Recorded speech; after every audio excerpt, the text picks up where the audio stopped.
encountering more and more individuals who have neglected their souls for years. They were once young and zealous and passionate, and they still love the Lord, but they are no longer as zealous and passionate.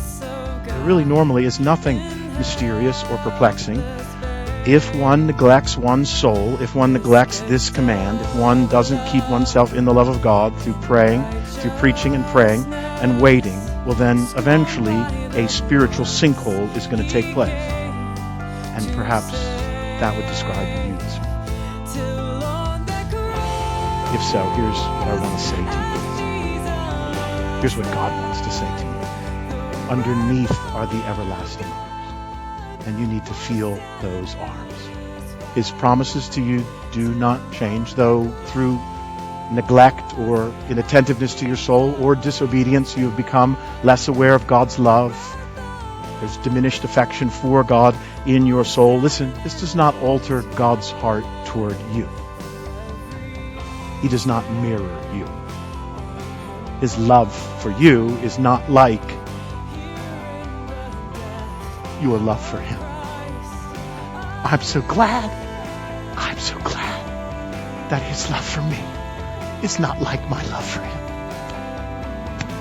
Because my love for him, it's flawed. It fluctuates. It's so inconsistent. The fight for joy is not the foundation of your acceptance with God.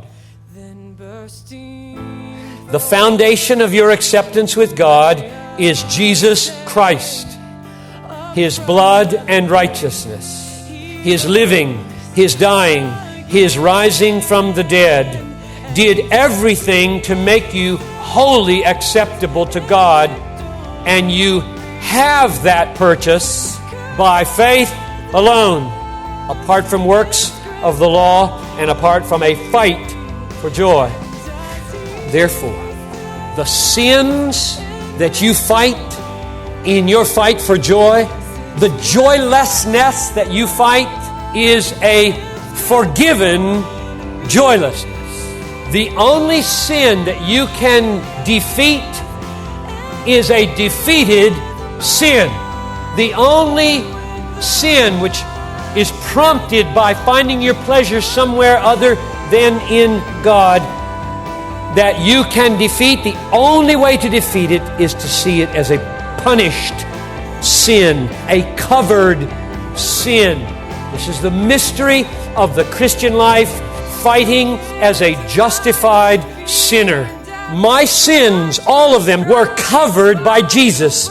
Therefore, when I make war on them, I know they are already defeated, covered, punished. Those are the only ones I can get any victory over.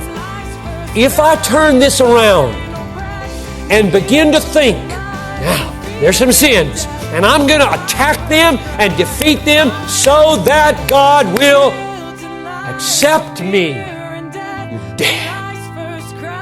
Dead. No guilt in life, no fear.